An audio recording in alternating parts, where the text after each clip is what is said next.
Alright guys, we're back for another pickup video, this time for the month of August. Up here in the corner, you guys are going to see the total amount of money that I have spent so far for the year on games, everything you see here pretty much. And as I show you, what I've picked up, the number will change based on what I paid for either the individual items or like what the lot price was. Whatever the case, it'll be updated there in real time, and then at the end of the video I'll go ahead and subtract everything I sold, and then that'll be my new total. With that being said, let's get into it. Alright, I actually have a bit of miscellaneous purchases this month, most of them coming from eBay. We'll start off with, got a copy of Crash of the Titans, complete in box on the GBA. Trying to have every single Crash Bandicoot game. That includes all the different versions of the games, so got the GBA version of Crash of the Titans, still need to get the DS version. Yeah, I'll be looking out for that. Kind of in that same vein, I got Crash Mind Over Mutant. I don't know why I said it like that. Crash Mind Over Mutant, really not my favorite Crash game, but it is one I did not have. It is one I did not have physically. I used to have the PS2 version when I was younger. I think I got it the year it came out, and I don't know whatever happened to it, but got it back. Next up is a strange one I never thought I'd ever buy. This is Keith the Thief. Keith the Thief for the PC. I think specifically this runs on DOS. This is a Naughty Dog game. I don't remember if this is before they were called Naughty Dog. I don't know if this was before they were called Naughty Dog or not, but it was made by Andy Gavin and Jason Rubin. And I'm trying to have every single Naughty Dog game for a future video. So, had to get this now. And kind of in that same vein, I got Ski Crazed, which I think is their second game they ever published. Their first game, Math Jam, I don't know if it even has a real physical version that you can get anymore. Or, not sure what was up with that, but Ski Crazed is a real game that was released for, the public. This one, this was the only copy of the game I found online. So, I'm not sure how rare this thing is, but I'm glad I got it when I could, because there's a high chance that, I might not have ever been able to pick this up, so. And then I got Way of the Warrior. This is the Japanese version. I think it looks better. It was much cheaper. This was the only Japanese version that was available online that I could find. It was about half the price of what the American version would be. And honestly, it didn't really matter to me. I just wanted a version of the game to have, especially since I don't have a 3DO, and the chances that I'll ever have a 3DO are exceedingly rare. So I just needed something for Way of the Warrior, and here it is. And then last for that miscellaneous eBay purchase, I got a bunch of empty cases for the for DS games. I think it was 20 bucks for all of these. Mario Kart and New Super Mario Bros. I already had loose. These two were the main reason I bought the entire lot. So now I have these two complete, and if I ever get extra copies or an extra copy of New Super Mario Bros. Or if I get these games loose, I'll have the cases for them. Alright, next up, we'll move on to my only thrift store pickup of the month. It was this strange game called Portal Runner. Had a very, very weird intro movie on it. I popped it in and tried playing it for about 30 minutes. It reminds me of like Food Fight for some reason. Like it takes place in a store, and you're like little toys going through, like worlds inside the store. And the graphics are like eerily similar to Food Fight. The whole aesthetic of the game just feels like a bunch of random freaking assets just thrown together, and they just called it a game. I feel like I got clickbaited because the main character you play as, at least in the first 30 minutes, she's fully clothed. She's not in this, skimpy little tiger print or leopard print bikini or whatever. So I feel like I got kind of scammed there, but otherwise it's a piece of crap game. I think I got it for $3. Alright, next up we'll move on to my GameStop purchases. Got a Dark Souls Remastered. I'm trying to have every single Souls game, and well, gotta have this one, right? Next up, got Judgment. I also want to get every Yakuza game now. Next up, found a GameCube version of Simpsons Hit and Run. After discounts and the coupon I had, this was $20, so an absolute steal.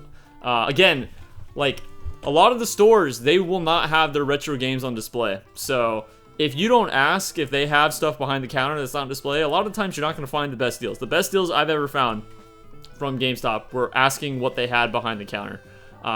This was one of those purchases. Next up was Half-Life on the PS2. Surprisingly, this is actually a pretty good port. It runs at 60 FPS. It has super detailed, like, customizable controls. Yeah, I mean, this is pretty much as good of a port as it possibly could have been to the PS2. Unfortunately, it doesn't have quick saving, or at least I couldn't. It's not on by default or something, because I was playing for about an hour and I never manually saved. And I ended up dying, and it took me all the way back to the very start of the game. So, yeah, I'm not really sure what's up with that. Next up, got Gravity Rush 2. This is just a really uncommon game. So this is the only time I've ever seen it in a GameStop, and I figured if I didn't pick it up then for the, I think they were doing a 20% off PS4 game sale. Oh, and I got it on trade credit anyways, but I figured if I didn't pick it up then the chances that I would see it out in the wild, it's just getting harder and harder. Next I've got Persona 4 Arena. This is just one I kind of wanted to have. It's got an excellent, beefy looking manual. Yeah, it was cheap. It was like $7, so can't really beat that. And then I also got CTR Nitro Fueled. Again, I'm trying to have every single Crash Bandicoot game. This isn't really a game I like that much. But I am trying to have every single Crash Bandicoot game. And then, probably the biggest steal of the month, I got Final Fantasy VI Advance. However, the employee must have been dyslexic or something, because they listed it as Final Fantasy IV Advance.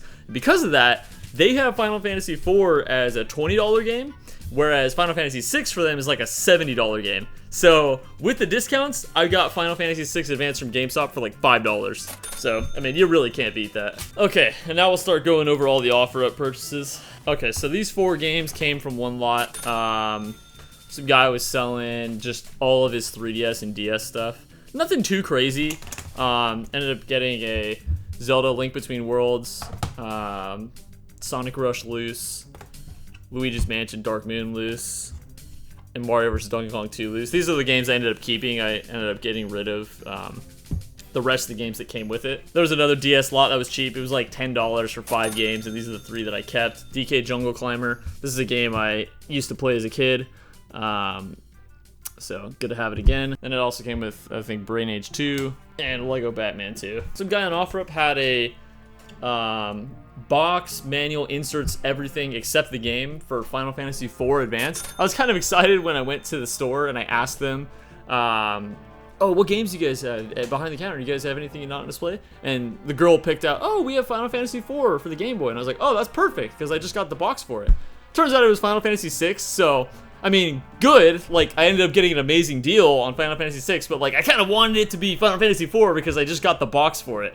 But, I mean, whatever. I can find a copy of Final Fantasy IV Advance somewhat easily and complete this if I want to, but yeah, good getting this for 20 bucks. The chances that, you know, I could get a complete in-box copy for cheap or find, you know, the box, the manual, and the inserts and everything, the chances that I could get it all for 20 bucks or cheaper, pretty low. I picked up Elden Ring. This came from some guy was selling, he was selling like a bunch of PS5 and PS4 games all for 60 bucks. This is the one game I kept out of all of them, and then I took the rest of GameStop and just traded them in. But yeah, again, I'm trying to have every single Souls type game from Software. So eventually I'll work my way up to this. I haven't even played Demon Souls yet. So yeah. Next up, this was kind of a stupid purchase. These 3 games, I traveled like, it was like a 2-hour round trip to do this. I have no idea why I did this. It was $20 for these 3 games.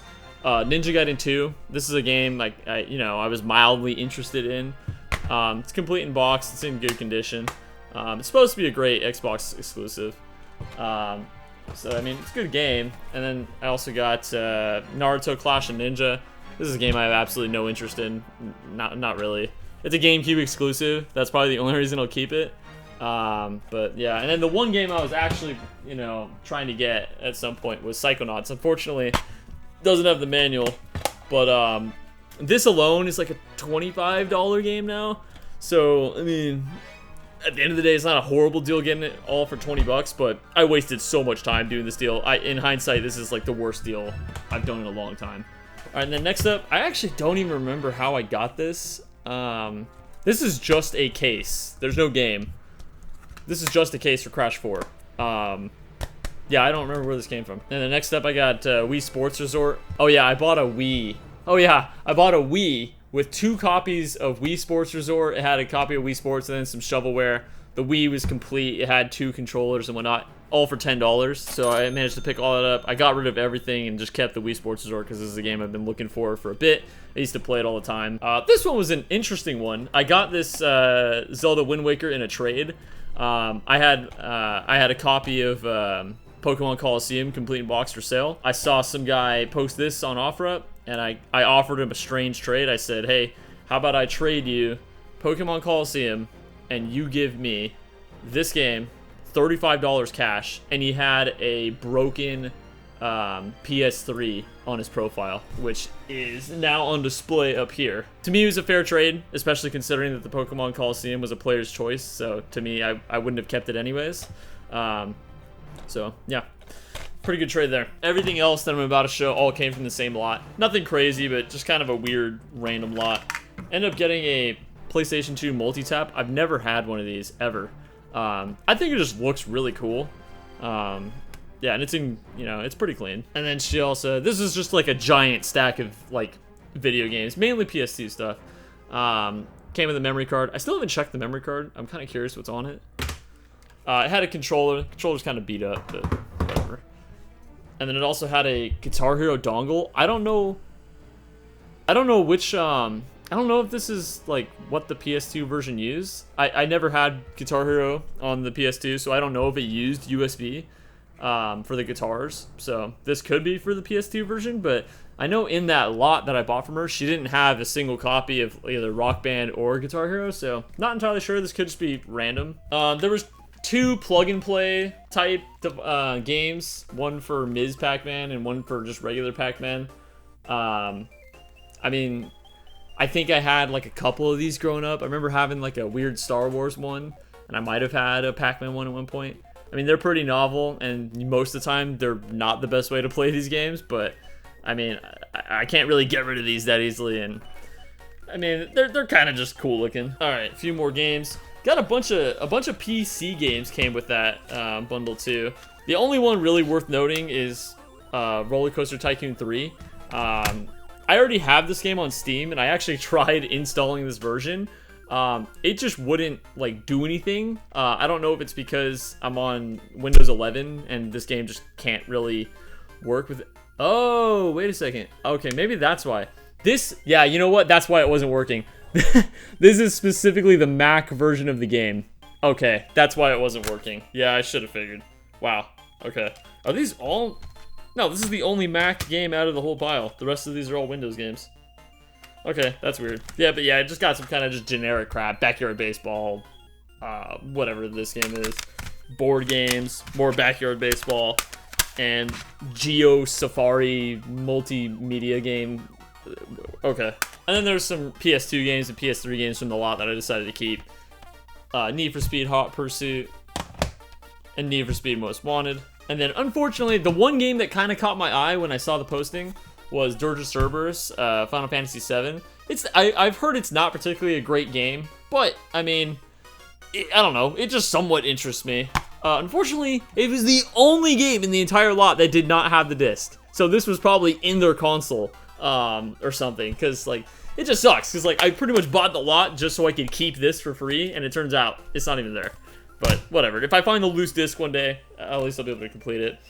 And then I also got this Hot Wheels game from it. I know sometimes these hold value, but I'll end up keeping this one because I have another Hot Wheels game that's kind of fun. So I imagine this one's probably kind of fun too.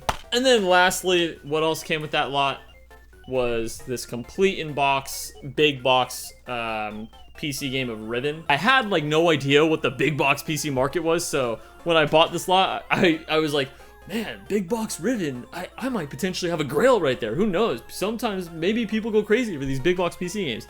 Yeah, this thing's worth like $5. Like, I guess not a lot of people really care about big box PC stuff. Probably because it's like, it's really not that playable. Like, it's probably very cumbersome to try and install this and actually get this working on a modern PC. I imagine there's probably a lot of problems with it. It's probably easier just to, you know, go on GOG Gaming or Games or whatever and download this there or just emulate it.